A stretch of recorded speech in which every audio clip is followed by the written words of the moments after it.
విളിచ విളിకొత్తవണ്ണముള്ള ഒരു క్వాలిఫికేషన్ నినకిల్లాയിരിക്കും. దేవుడు పిలిచిన పిలుపునకు తగినట్టుగా ఏ అర్హత నీకుండకపోవచ్చును. നീ ഭാരപ്പെട്ടു പോകണ്ട. నీవు వ్యసన పడవద్దు. ദൈവം വിളിച്ചെങ്കിൽ ദൈവം നിന്നെ ഉയർത്താൻ പോകും. దేవుడు నిన్ను పిలిచినట్లయితే దేవుడు నిన్ను హెచ్చించగోరుతున్నాడు. അബ്രഹാം ഇപ്രകാരം പറഞ്ഞു. అబ్రహాము అన్నాడు, എന്റെ ദാസനായ എലയാസറിന്റെ സമ്പത്തിന്റെ അവകാശിയാകാൻ പോകുകയാ. నా దాసుడైన ఎలయాజరు నా సంపదలకు వారసుడుగా ఉండబోతున్నాడు. వయస్సు എന്ന് ക്ഷീണിച്ചിരിക്കുന്നു. నేను వృద్ధుడై ఉన్నాను, నాకు ఇంకా సంతాన లబ్ధి దొరకదు. സാറാ പറഞ്ഞു, సారా ఏమన్నదంటే, എന്റെ ഗർഭപാത്രം വന്ധ്യമായിരിക്കുന്നു. నా గర్భసంచి ఏమాత్రం ఇంకా నేను గొడ్రాలుగా ఉన్నాను. നിരാശപ്പെട്ടിരിക്കുമ്പോ, నిరాశ చెంది ఉన్నప్పుడు, അന്ന് അബ്രഹാമിന്റെ പേര് അബ്രഹാം എന്നല്ല അബ്രഹാം എന്നാണ്. ఆ దినములలో అబ్రహాము కాదు అబ్రామై ఉన్నారు. അന്ന് സാറായുടെ പേര് സാറായി എന്നാണ്. ఆ రోజుల్లో సారా పేరు సారాయి అని ఉండెను. ദൈവം അവരുടെ വീട്ടിൽ വന്നു. దేవుడు వారి ఇంటికి వచ్చారు. ദൈവം അബ്രഹാമിനെ വിളിച്ച് പുറത്തിറക്കി. అబ్రహామును పిలిచి బయటికి రమ్మన్నారు. ഞാൻ നിന്റെ പേര് മാറ്റാൻ പോകുകയാണ്. నేను నీ పేరును మార్చబోతున్నాను. ഞാൻ നിന്നെ അബ്രഹാം എന്ന് മാറ്റി അബ്രഹാം എന്ന് വിളിക്കാൻ പോകുകയാണ്. అబ్రహాం అనే పేరును మార్చి అబ్రహాం అని పేరు పెట్టబోతున్నాను. ബഹുജാതികളുടെ പിതാവെന്ന് ഞാൻ പേര് മാറ്റി വിളിക്കാൻ പോകുകയാണ്. అందరికి నిన్ను తండ్రిగా నేను నియమించబోతున్నాను. സാറായിയോട് പറഞ്ഞു, సారాయితో ఏమన్నారంటే, നിന്റെ പേര് ഞാൻ മാറ്റാൻ പോകുകയാണ്. పేరు నేను మార్చగోరుతున్నాను. നീ അനേക മക്കളുടെ മാതാവെന്ന് വിളിക്കപ്പെടും. అనేకులకు తల్లిగా ఉండునని രാജകുമാരി എന്ന് വിളിക്കപ്പെടും. రాజకుమారి అని പേര് ഞാൻ മാറ്റാൻ പോകുകയാണ്. పేరు నేను మార్చబోతున్నాను. അവരുടെ പേര് മാറ്റി വിളിച്ചു. దేవుడు వారి పేరును మార్చారు. അവർ నిരാശകൾ മാറി. వారి నిరాశలు తొలగిపోయారు. ഭാരങ്ങൾ മാറി. వారి వ్యసనములు దూరమైపోయారు. രണ്ടുപേരും ഒരുമിച്ച് മുറിക്കകത്ത് കടന്നു. ഇരുവരും గదిలో ప్రవేశించి അവർ ഒരുമിച്ച് പറഞ്ഞു, ദൈവം നമ്മളെ പേര് മാറ്റി വിളിച്ചെങ്കിൽ, దేవుడు మనను పేరు మార్చి పిలిచినట్లయితే, എന്നെ വിളിച്ച വിളിക്കൊത്തവണ്ണ ദൈവം ഉയർത്താൻ പോകുകയാണ്. మనను పిలిచిన పిలుపులకు తగినట్టుగా దేవుడు మన ദൈവം ഉയർത്താൻ പോകുകയാണ്. దేవుడు మన హెచ్చించబోతున్నాడు. ദൈവം ഉയർത്താൻ പോകുകയാണ്. దేవుడు మనల్ని ഇന്ന് మార్చబోతున్నాడు. രാത്രി ദൈവത്തിന്റെ പൈതലേ, ఈ రాత్రి దేవుని బిడ్డ, ഈ ലോകം മുഴുവൻ ఈ മാറിപ്പോയാലും లోకమంతా మారిపోయినను ദൈവം വിളിച്ച വിളി മാറുകയില്ല. దేవుడు పిలిచిన పిలుపు ఎన్నడూ మారదు. നീ എത്ര വലിയ രോഗിയായി മാറിയാലോ, మీరంత గొప్ప రోగి అయినప్పుడు, എത്ര ക്ഷീണിച്ചു പോയാലോ, మీరంత కృషించిపోయినప్పుడు, നിന്റെ പ്രതീക്ഷകൾ അസ്തമിച്ചാലോ, ఈ ఆశలు నిరాశలైపోయినప్పుడు, നിന്റെ അധ്വാനം വിഫലമായാലോ, ఈ శ్రమలన్నీ విఫలమైనప్పుడు, ഈ രാത്രി എന്റെ ദൈവം അത്ഭുതങ്ങളുടെ ദൈവമാണ്. ఈ రాత్రి నా దేవుడు అద్భుతమైన దేవుడైనాడు. അവന്റെ അവസ്ഥയ്ക്ക് മാറ്റം വരുത്താൻ ఈ പോകുകയാണ്. పరిస్థితిని దేవుడు మార్చబోతున్నాడు. ഇന്ന് രാത്രി അവന്റെ രൂപത്തിന് മാറ്റം വരുത്താൻ ఈ പോകുകയാണ്. రాత్రి నీ రూపాన్ని మార్చబోతున్నాడు దేవుడు. ആകാശവും ഭൂമിയും മാറിയാലും എന്റെ ദൈവത്തിന് വചനം മാറുകയില്ല. ఆకాశం భూమి మారిపోయినను నా దేవుని మాటలు ఎన్నడూ తొలగిపోవు. ദൈവം പറഞ്ഞു, എനിക്കൊരു കഴിവുമില്ല. దేవుడు అన్నాడు, నాకే మాత్రం ദൈവം അവനെ നോക്കി. దేవుడు అతన్ని చూచెను. അവന്റെ മേൽ ദൈവത്തിന്റെ ശക്തി പകർന്നു. దేవుని శక్తి అతని మీద కుమ్మరించెను. ദൈവം മിദ്യാന്യരെയും അമാലേക്കരെയും അവന്റെ കയ്യിൽ ഏൽപ്പിച്ചു. ఓ దేవుడు ఈ అమాలేకులను మిద్యానులను వారి హస్తములో అప్పగించెను. ദൈവത്തിന്റെ ആത്മാവിന്റെ ശക്തി നിന്റെ മേൽ ഉണ്ടെങ്കിൽ പിന്നെ ലോകം നിനക്ക് വിഷയമല്ല. దేవుని పరిశుద్ధాత్మ శక్తి నీ మీద ఉన్నట్లయితే ఈ లోకముకు గొప్ప సమస్య కాదు నీకు. അഭിഷേകത്തിന്റെ ശക്തി നിന്റെ മേൽ വരുമ്പോൾ നുഖങ്ങൾ തകർന്നു മാറും. అభిషేక శక్తి నీలోనికి వచ్చినప్పుడు కాడి విరగొట్టబడును. പരിശുദ്ധാത്മാവിന്റെ അഭിഷേകം നിന്റെ മേൽ വന്നു കഴിയുമ്പോൾ നിന്റെ അയോഗ്യതകൾ യോഗ്യതയായി മാറും. పరిశుద్ధాత్మ శక్తి నీలోనికి వచ్చినప్పుడు నీ అయోగ్యతలు యోగ్యతగా మారును. അഭിഷേകത്തിന്റെ ശക്തി നിന്റെ മേൽ വരുമ്പോൾ നിന്റെ കരച്ചിൽ സന്തോഷമായി മാറും. అభిషేక శక్తి నీలోనికి వచ్చినప్పుడు నీ ఏడుపులు నీకు సంతోషధ్వనిగా మారును. രാത്രി കണ്ണുകളെ അടയ്ക്കാം. ఈ రాత్రి కళ్ళు మూసుకోనండి. ഇന്ന് രാത്రి കണ്ണുകളെ അടയ്ക്കാം. ప్రతి ఒక్కరు కళ్ళు మూసుకోండి. ഇന്ന് രാത്രി ദൈവകരങ്ങളിലേക്ക് ഏൽപ്പിച്ചു കൊടുക്കാം. దేవుని హస్తములోనికి సమర్పించండి. ഇന്ന് രാത്രി മടങ്ങി വരുവിന്റെ ఈ രാത്രിയാകട്ടെ. రాత్రి మరలి వచ్చే దినముగా, ഇന്ന് രാത്രി മടങ്ങി വരുവിന്റെ ఈ രാത്രിയാകട്ടെ. రాత్రి మరలి వచ్చే దినముగా ഇന്ന് దేవుడు രാത്രി മടങ്ങി വരുവിന്റെ രാത്രിയായി ఈ മാറട്ടെ. రాత్రి ప్రతి ఒక్కరు మరలి రావాలి. ദൈവത്തിലേക്ക് മടങ്ങി വരുമ്പോ దేవునిలోనికి, దేవుని దగ్గరికి తిరిగి వచ్చినప్పుడు ദൈവം നിന്നെ തൊടുവാൻ പോകുകയാ. దేవుడు నిన్ను ముట్టబోతున్నాడు. ദൈവം നിനക്ക് വേണ്ടി അത്ഭുതം ചെയ്യാൻ പോകുകയാ. దేవుడు నీ కొరకు అద్భుతం చేయబోతున్నాడు. ദൈവത്തിന്റെ പദ്ധതി നിന്നെ വെളിപ്പെടുത്തുവാൻ പോകുകയാ. దేవుడు తన ప్రణాళికను నీ పట్ల ప్రత్యక్షం చేయబోతున్నాడు. നിനക്ക് മറുപടി ഉണ്ടാകാൻ പോകുകയാ. ఈ రాత్రి నీకు జవాబు നിന്റെ అనుగ్రహించబోతున్నాడు. കണ്ണുനീരിന് മറുപടി ഉണ്ടാകാൻ പോകുകയാ. నీ కన్నీటికి దేవుడు జవాబు നിന്റെ అనుగ్రహించబోతున్నాడు. രോഗത്തിന് സൗഖ്യം ഉണ്ടാകാൻ പോകുകയാ. మనకు స్వస్థత కలగనే ఉన్నది. കെട്ടുകൾ പൊട്ടി മാറാൻ പോകുകയാ. ఈ బండకాలు దేవుడు తెంపి వేస్తున్నాడు. വർഷങ്ങളായി ശത്രു കെട്ടിയ കെട്ടുകൾ ഇന്ന് രാത്രി എന്റെ ദൈവം പൊട്ടിക്കാൻ പോകുകയാ. అనేక సంవత్సరాలుగా సాతాను బంధించిన బండకాలన్నిటిని ఈ రాత్రి దేవుడు తెంపి వేయబోతున్నాడు. മാസങ്ങളായി നിന്നെ തകർത്തുകൊണ്ടിരിക്കുന്ന പ്രശ്നങ്ങൾ ഇന്ന് രാത്രി എന്റെ ദൈവം പൊട്ടിച്ചു മാറ്റാൻ പോകുകയാ. అనేక నెలలుగా మాసాలుగా నీవు పొందుతున్న నీ పడుతున్న బాధలని దేవుడు నీకు విడుదల కలిగించబోతున్నాడు. യേശുവിന്റെ നാമത്തിലുള്ള ശക്തി ഈ ഗ്രൗണ്ടിൽ വ്യാപരിക്കുകയാ. ఓ యేసు యేసు ప్రభు ఆయన పంపించిన పరిశుద్ధాత్మ శక్తి ఈ గ్రౌండ్ అంతా కూడా ఆవరించి ఉన్నది. అరుసు మార్చుగా ఈ రాత్రి బండకముని దేవుడు తెంపి వేస్తున్నాడు. నిన్న కన్ను వీరవన్ మరుపుడని పోగియా ఈ కన్నీటి దేవుడు జవాబానికి తుడచి మాట్లాడి పోగియా దేవుడు తుడిచి వేయబోతున్నాడు.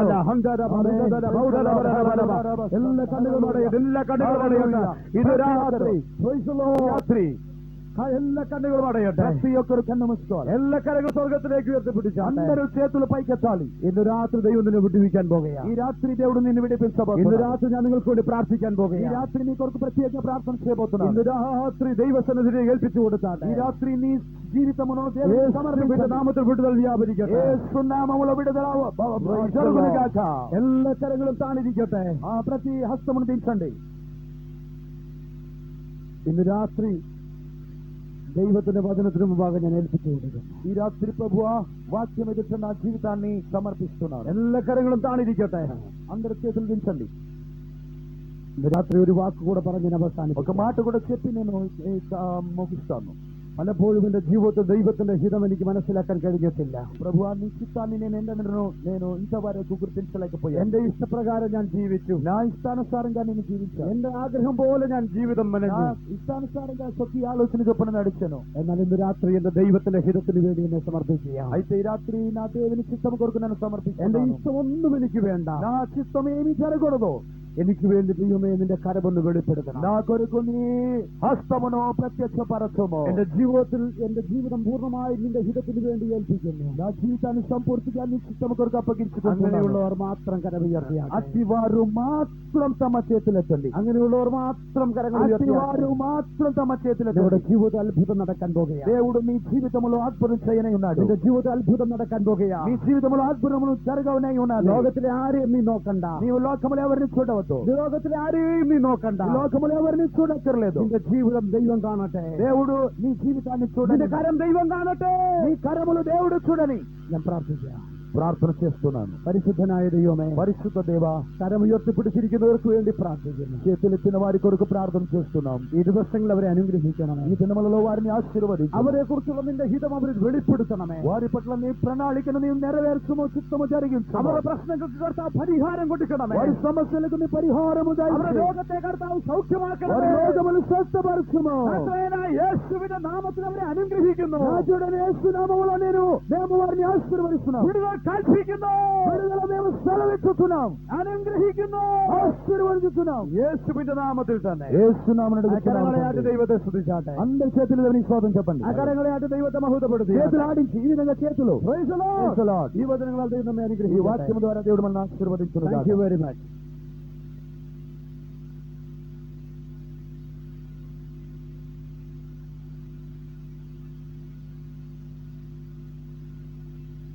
ఇప్పటి వరకు కూడా మనము అమూల్యమైన దేవుని వాక్యాన్ని విన్నాం. బలమైన సందేశము ద్వారా నేను బలపరచబడ్డాను, చాలా ఆశీర్వదించబడి ఉజ్జీవించ స్తోత్రం చెల్లిద్దాం అందరూ. హల్లెలూయా. ఈ సమయం మందు అధ్యక్షులుగా ఈరోజు కూటాన్ని నడిపిస్తున్నటువంటి ఆస్ట్రేలియా గారు, మరి అలాగే మా యొక్క కౌన్సిల్ మెంబర్స్, దైవ సేవకులు ఈ సమయం నాకు ఇచ్చి ఉన్నారు. పెద్దలందరికీ హృదయపూర్వకంగా వందనాలు చెల్లిస్తున్నాము. మరి దైవ సేవకులు కేరళ రాష్ట్రం నుండి మన మధ్యకు అద్భుతమైనటువంటి సందేశాలని మరి వినిపిస్తున్నారు. కాబట్టి ఈ రోజున మనము దేవుని యొక్క వాక్యం చేత ఆస్వాదించబడి ఉన్నాం. ఈ ప్రత్యేకమైనటువంటి సభల్లో ప్రభు మరి నన్ను కూడా ఒక పాత్రగా వాడుకోవడానికి అల్పుడైన నాకు అనుగ్రహించినటువంటి ఈ సమయాన్ని బట్టి నేను దేవునికి స్తోత్రం చెల్లిస్తున్నా. దేవుని స్తోత్రం. హల్లెలూయా, హల్లెలూయా. గట్టిగా దేవుని స్తోత్రం చెల్లిద్దాం. హల్లెలూయా. ఒక నిమిషం అందరం కూడా మన చేతుల పైకెత్తి దేవుని స్తోత్రం చెల్లిద్దాం. హల్లెలూయా. Praise the Lord. Hallelujah, hallelujah, hallelujah. పరిశుద్ధాత్మ దేవుడు మనతో మాట్లాడులాగున ప్రతి వారు కూడా దేవుని సన్నిధానములో ప్రభువా ఈ రాత్రి కాలమందు నువ్వు మాతో మాట్లాడండి, నీ స్వరము మాకు వినిపించండి నాయన. అది దేవుని సన్నిధానంలో మనం ప్రార్థించేద్దాం.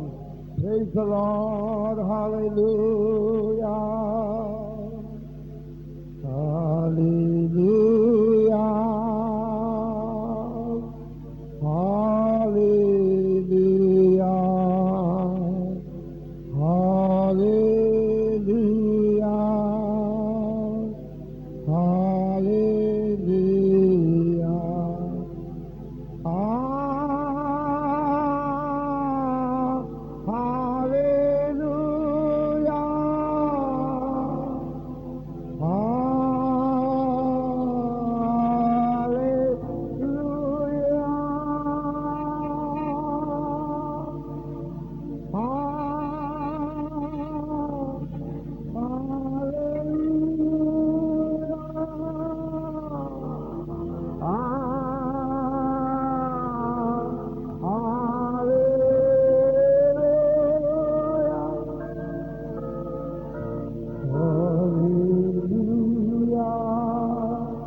ఆలోచనకర్త స్తోత్రం, ఆశ్చర్యకరుడా స్తోత్రం, ఆలోచనకర్త స్తోత్రం, బలమైన దేవా నిష్ఠుడగు తండ్రి సమాధాన అధిపతి స్తోత్రం, బలమైన దేవా నిష్ఠుడగు తండ్రి సమాధాన అధిపతి స్తోత్రం.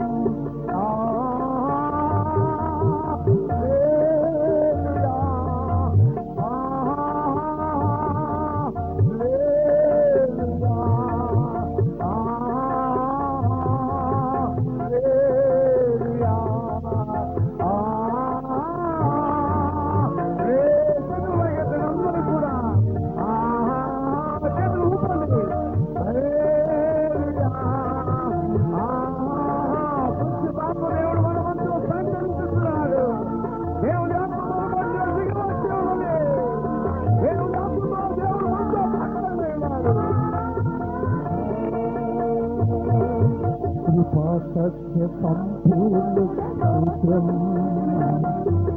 కృపతో సూత్రం, హల్లెలూయా, సత్య సంపూర్ణ సూత్రం, కృపతో సూత్రం, రాష్ట్రమిచ్చే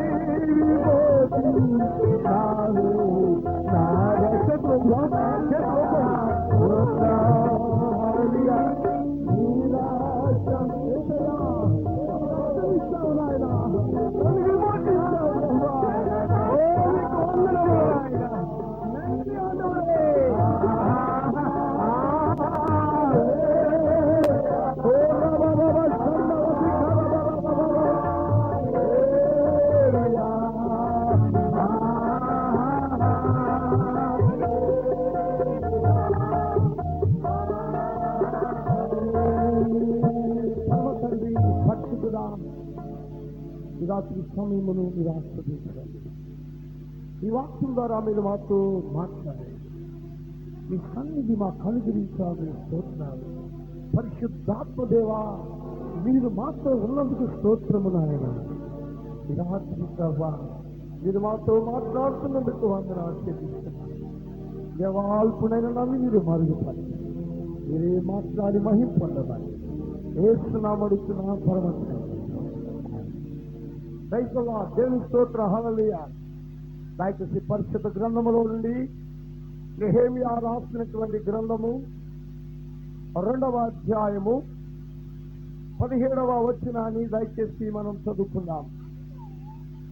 అయితే వారితో నేను ఇట్లాంటిని, మనకు కలిగిన శ్రమ మీకు తెలిసే ఉన్నది. యెరూషలేము ఎట్లు పాడైపోయినో దాని గుమ్మములు అగ్ని చేత ఎట్లు కాల్చబడినో మీరు చూసి ఉన్నారు. మనకు ఇక మీదట నింద రాకుండా యెరూషలేము యొక్క ప్రాకారములు మరలా కట్టుదము రండి.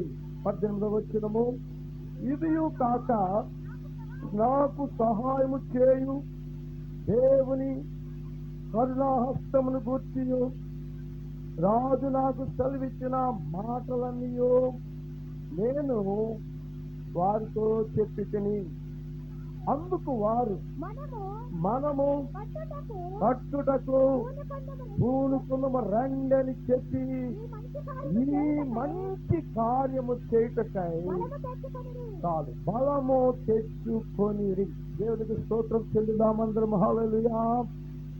క్రీస్తునందు ప్రియమైనటువంటి దేవుని బిడ్డలారా, దేవుని సంగమా, దైవజనులారా, భక్తుడైనటువంటి నెహెమ్యా దేవుని యొక్క మందిరమును కట్టడానికై, యెరూషలేము యొక్క ప్రాకారములను కట్టుటకై తాను చేసినటువంటి త్యాగాన్ని ఈ యొక్క నెహెమ్యా గ్రంథములో మనము చదువుతున్నాం. ఈ నెహెమ్యా గ్రంథము యొక్క చరిత్ర 30 సంవత్సరాల చరిత్రగా కనబడుతున్నది. నెహెమ్యా యూదా రాజుల వంశములో పుట్టినటువంటి వాడు. నెహెమ్యా గ్రంథం యొక్క విశేషం ఏంటంటే ప్రార్థనతో ఆరంభించి ప్రార్థనతో ముగించబడినటువంటి గ్రంథమే ఈ నెహెమ్యా గ్రంథం అని మనం చూస్తున్నాం. నెహెమ్యా అనగా యెహోవా వలన ఓదార్పు పొందినటువంటి వాడు. నెహెమ్యా ఒక చిన్న పరిచారకుడుగా మనకు కనబడుతున్నాడు.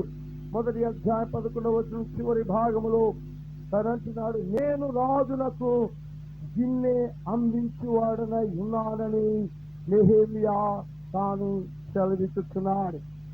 నెహెమ్యా యొక్క జీవితంలో దేవుని యందలి భయభక్తులు కలిగినటువంటి ఒక భక్తుడు, మంచి ప్రార్థనా పరుడైనటువంటి వాడు, ఉపవాస దీక్ష కలిగినటువంటి వాడు, దేవుని కొరకు త్యాగము చేసేటువంటి వాడు. నెహెమ్యా దేవుని సన్నిధానములో ప్రార్థన చేస్తున్నాడు. ఎందుకంటే యెరూషలేము యొక్క ప్రాకారములో పడగొట్టబడి ఉన్నవని తాను వినినప్పుడు తాను కూర్చుండి కొన్ని దినములు దుఃఖముతో ఉపవాసముండి దేవునితో ప్రార్థన చేస్తున్నాడు. దేవుని అడుగుతున్నాడు, ప్రార్థన చేస్తున్నాడు. ప్రభువా, ఇవో యెరూషలేము యొక్క ప్రాకారములు, యెరూషలేము యొక్క ప్రజలు, యెరూషలేములో ఉన్నటువంటి ఆరాధన, యెరూషలేములో ఉన్నటువంటి పాటలు, స్తుతులు, స్తోత్రములు సమస్తము ఆగిపోయినవి, యెరూషలేమంతా పాడైపోయిందని విన్నానని నెహెమ్యా విని దేవునికి ప్రార్థన చేస్తున్నాడు. దేవుని సన్నిధానములో కన్నీరు కార్చుచున్నాడు. దేవుని ప్రజల నిమిత్తమై తాను కంకణము పట్టుకున్నాడు. ఏది ఏమైనప్పటికీ సరే, నా ప్రాణం ఏమైనా సరే, నా యొక్క ఉద్యోగము కాదు, నాకున్న సుఖము కాదు, నాకున్నటువంటి ఐశ్వర్యము కాదు, నాకున్నవి ఏమున్నప్పటికీ సరే, ఏమి లేనప్పటికీ సరే, నేను నా ప్రజల నిమిత్తమై నేను నిలబడాలనేటువంటి కంకణము కట్టుకున్నటువంటి ఒక గొప్ప దైవజనుడే నెహెమ్యా అని మీకు మనవి చేస్తున్నాను. నెహెమ్యా జీవితంలో మనం చూసినప్పుడు ప్రియమైనటువంటి దేవుని బిడ్డలారా, తన ప్రజలలో ఉన్నటువంటి ఆ శక్తిని మనము గమనించుతున్నాం. తన యొక్క సంఘము గురించినటువంటి ఆసక్తి, యెరూషలేము గురించినటువంటి ఆసక్తితో తాను నడుచుతున్నట్లుగా మనము చూస్తున్నాం. ఇస్తున్నాము ప్రియ దేవుని సంగమా.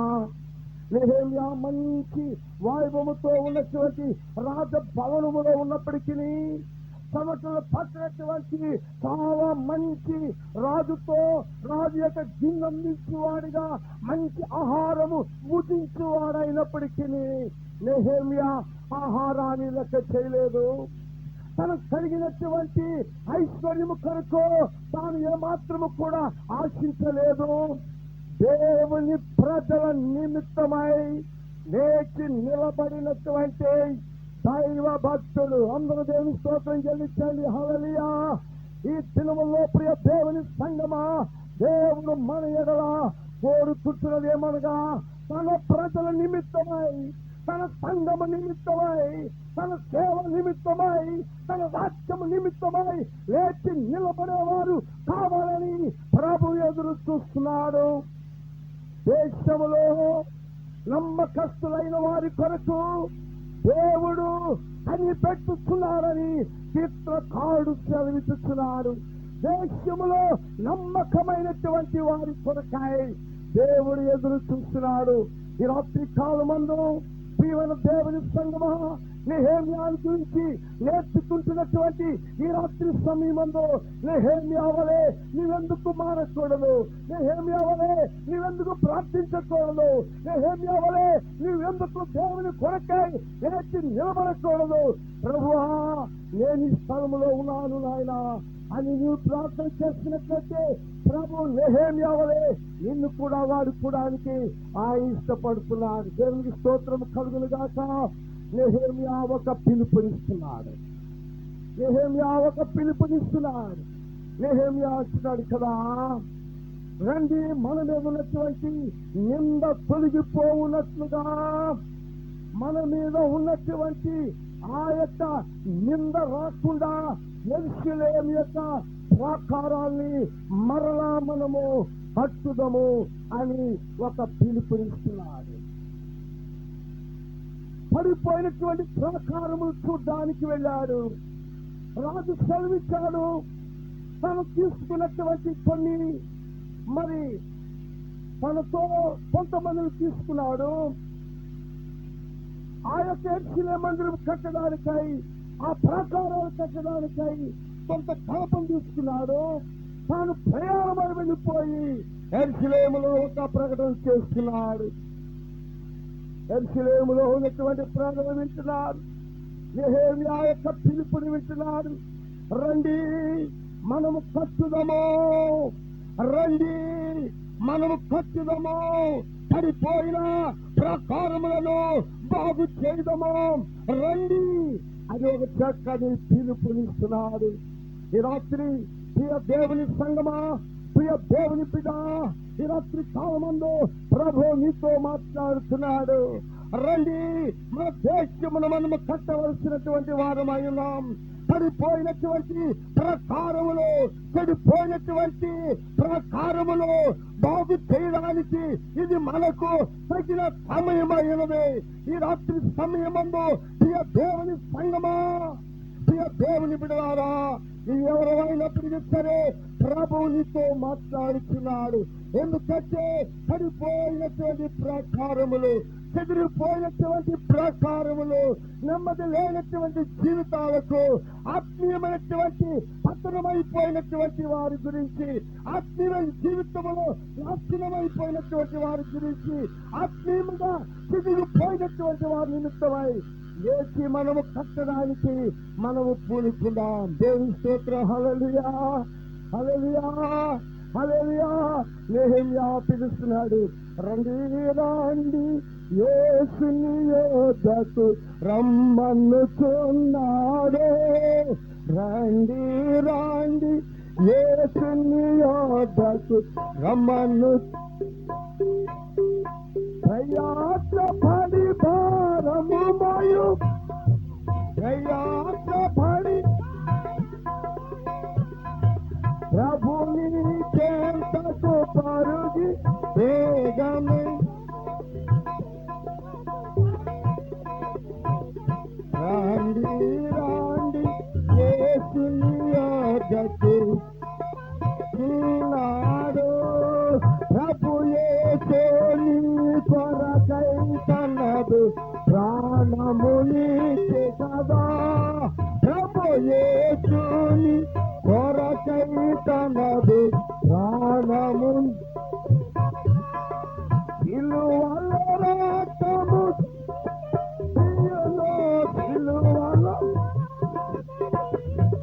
సిలువలో బలియాయనుయ ధనుడో మనకై, బలియా ధనుడో మనకై. రండి రండి యేసుని యొద్దకు రమ్మనుచున్నాడు. దేవుని స్తోత్రం చేద్దామందరం. హల్లెలూయా. ప్రభు మనల్ని పిలుచుతున్నాడు. ఈ రాత్రి సమయమందు ఇది ఏ స్థలంలో ఉన్నప్పటికీ సరే, ఏ స్థితిలో ఉన్నప్పటికీ సరే, ఇదిగో ప్రభు నిన్ను పిలుచుతున్నాడు. నెహెమ్యా పిలవగానే ఇక్కడ బయలుదేరి వచ్చినటువంటి వారి నిమిత్తం చూద్దాం. 7వ అధ్యాయం 2వ వచనంలో మనం చూసినప్పుడు మొదటి వచనం, నేను ప్రాకారము కట్టి తలుపులు నిలిపి ద్వార పాలకులను, గాయకులను, లేవీయులను నియమించిన పిమ్మట నా సహోదరుడైన హనానీకిని, కోటకు అధిపతి అయిన హనన్యాకును యెరూషలేము పైన అధికారమిచ్చినాడు. ఈ యొక్క హనన్యా ఎలాంటి వారంటే నమ్మకమైన మనుషుడు, అందరికంటే ఎక్కువగా దేవుని ఎదుట భయభక్తులు కలిగినటువంటి వాడు. దేవుని స్తోత్రం. హనన్యా అనగా కృప కలిగినటువంటి వాడు. ఇదిగో నమ్మకమైన వాడు, భయభక్తులు కలిగినటువంటి వాడు. ప్రియమైన దేవుని బిడ్డలారా, ఇదిగో దేవుని యొక్క ప్రకారములు కట్టుటకును, అక్కడ ఆరాధన జరిపించడానికి లేవీయులను గాయకులను నియమించి పాటలు పాడడానికి, దేవుని స్తుతించడానికి, దేవుని నామాన్ని కనబరచడానికి నమ్మకమైనటువంటి వారును, భయభక్తులు కలిగినటువంటి వారిని చూస్తున్నారు. ఈ రాత్రి కాలమందు నీవు దేవుని యందు భయముతో భక్తితో నువ్వు ఆరాధించుచుండగా, నమ్మకముగా ప్రభు కొరకు నీవు జీవించుచుండగా, ప్రియ దేవుని బిడ్డలారా, ఇదిగో ప్రభు నిన్ను ఏర్పరచుకొని ఉన్నాడు, ప్రభు నిన్ను ఎన్నుకుని ఉన్నాడు. ఆయన సేవ కొరకు, ఆయన పరిచర్య కొరకు, ఆయన యొక్క సువార్త వ్యాప్తి కొరకై ప్రభు నిన్ను ఎన్నుకున్నాడు. ఈ రాత్రి కాలమందు ప్రియ దేవుని సంగమా, ప్రియ దేవుని బిడ్డలారా, ఇదిగో నెహెమ్యాతో పాటు కలిసి అనన్య బయలుదేరుతున్నాడు. అనన్య నెహెమ్యా కలిసి దేవుని యొక్క పరిచర్యలో ముందుకు సాగిపోతూ ఉన్నారు. ఇదిగో దేవుని యొక్క ప్రకారములు, ఆ యొక్క యెరూషలేము యొక్క ప్రకారములు గుమ్మములు కట్టడానికి బయలుదేరి వెళుతూ ఉండగా దేవునికి స్తోత్రం. వెంటనే మరొక వ్యక్తి పిలుస్తున్నాడు. చూడండి, 11వ అధ్యాయములో మనం చూసినట్లయితే 11వ అధ్యాయములో 17వ వచనములో ఆసా కుమారుడైన జప్తికి పుట్టిన మీకా కుమారుడు మత్తన్యా ప్రార్థన స్తోత్రముల యందు ప్రధానుడిగా కనబడుతున్నాడు. ఈ నెహెమ్యా గ్రంథములో మనం చూసినప్పుడు కొంతమంది భక్తి కలిగినటువంటి భక్తి పనులు బయలుదేరుతున్నారు, ప్రాకారాలు కట్టడానికి బయలుదేరుతున్నారు. ప్రియమైన దేవుని బిడ్డలారా, ఈ దినములో ప్రాకారములు పడిపోయినటువంటి స్థితిని మనం చూస్తున్నాం.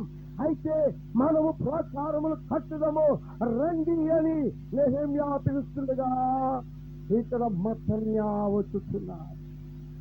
మత్తన్యా స్తోత్రముల విషయములలో ప్రధానమైన వాడు.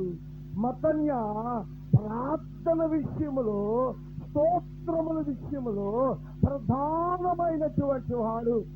ఈ రాత్రి కాలమందు ప్రియ దేవుని బిడ్డలారా, దేవుని మనం స్తుతించుట మంచిది, దేవుని మనం ఆరాధించడం మంచిది, మనం దేవుని సన్నిధిలో ప్రార్థన చేయడం మంచిది. ఎందుకంటే మన ప్రభు చెప్పినటువంటి మాటలు మనం చూస్తున్నాం. ప్రార్థన చేయమని, నిర్విష్కత నిత్యము ప్రార్థన చేయమని ప్రభు సెలవిచ్చినాడు. నా నామమున మీరు దేనిని అడుగుదురో, యోహాను 14:14 నా నామమున దేని మీరు అడుగుదురో అది నేను మీకు అనుగ్రహించినానని నమ్మమంటున్నాడు. యోహాను సువార్త 15వ అధ్యాయము 7వ వచనములో మనము చూసినప్పుడు, నా యందు మీరును మీ యందు నా మాటలు నిలిచి ఉంటే మీకు ఏది ఇష్టమో మీరు దానిని అడగమని ప్రభు చెప్తున్నాడు. అది నేను మీకు అనుగ్రహిస్తాను. దేవుని స్తోత్రం, హల్లెలూయా. ఎంత గొప్ప వాగ్దానం ప్రభు మనకు అనుగ్రహించినారు. మార్కు సువార్త 11వ అధ్యాయము 24వ వచనములో మనం చూసినట్లయితే, ప్రార్థన చేయనప్పుడు పెట్టినైతే మీరు అడిగినారో వాటి నెలను పొంది ఉన్నారని నమ్మమని ప్రార్థన విధిస్తున్నాడు. ఈ రాత్రి కాలం ముందు ప్రార్థన చేస్తున్నావా? సంగమా ప్రార్థన చేస్తున్నావా? ఒకవేళ నీ ప్రార్థన ప్రకారం పడిపోయి ఉందా? నీ ఉపవాస ప్రార్థన ప్రకారం పడిపోయి ఉందా? ప్రార్థన లేనిటువంటి జీవితంతో ఉన్నావా? ఒకప్పుడైతే దేవుని సన్నిధానంలో గంటలుగా దేవుని సన్నిధిలో ప్రార్థన చేసి ఉండవచ్చు, లేక కొన్ని దినములు ఉపవాసముతో దేవుని సన్నిధిలో ప్రార్థన చేసి ఉండవచ్చు, లేక కన్నీటితో ప్రార్థన చేస్తూ ఉండవచ్చు. ఈ దినమందు నీవు ప్రార్థన చేస్తున్నావా? సంఘములకు ప్రార్థన చాలా ప్రాముఖ్యమైనది. ఒక విశ్వాస జీవితంలో, దైవజన సేవకులమైన మా జీవితంలో ప్రార్థన అనేటువంటిది ప్రాముఖ్యమైనటువంటిది. దేవుని స్తోత్రం, హల్లెలూయా, హల్లెలూయా. ప్రార్థన చేస్తున్నామా? మన ప్రార్థన కూటాలు, శనివారం ఉపవాస ప్రార్థన కూటాలు, ఉపవాస కూటాలు మన సంఘంలో ఉంటున్నాయా? మన సంఘములో ఈ మధ్యాహ్నం ఈ రాత్రి కాలమందు ఈ సంఘములో ఉపవాస ప్రార్థనలు కలుగుతున్నాయా? ఈ యొక్క సంఘములో ఉపవాస ప్రార్థనలతో మరి అత్యమైనటువంటి ఉద్యోగ కూటములు ఏర్పరచుకుంటున్నామా? ఏ విధముగా మనం ఉంటున్నాం? ఏ విధముగా మన ప్రార్థన ఉంటుంది? దైవ సేవకులు కన్నీరు కాచి ప్రార్థన చేస్తూ ఉంటే మరి అనేక మంది జనములు చూస్తే అనేక మంది అయ్యా మాకు ఆఫీస్ ఉంది, అయా మాకు ఉద్యోగాలు ఉన్నాయి, మేము రాలేమనుకొని చాలా మంది నిర్లక్ష్యముతో ఉన్నారు. ప్రియ సంగమా, ప్రార్థన మనము చేయాలి. నెహెమ్యా ప్రార్థనా పరుడు. యేసు ప్రభువారు ఈ భూలోకములో ఉంటున్నప్పుడు ఆయన రక్తంతా ఆయన ప్రార్థన చేస్తూ ఉన్నాడు. ప్రార్థన చేస్తున్నాడు. రాత్రి కాలమందు ప్రార్థన చేస్తున్నావా? మన జీవితం ఏ విధముగా ఉంది? నెహెమ్యా మనం చూస్తున్నాము, ప్రార్థనా పరుడితో పాటు మత్తన్యా ప్రార్థనా స్తోత్రములో ప్రధానమైనటువంటి వాడు. ఇతను మన ప్రియ దేవుని బిడ్డ, నీవు దేంట్లో ప్రధానత్వం కలిగి ఉన్నావు?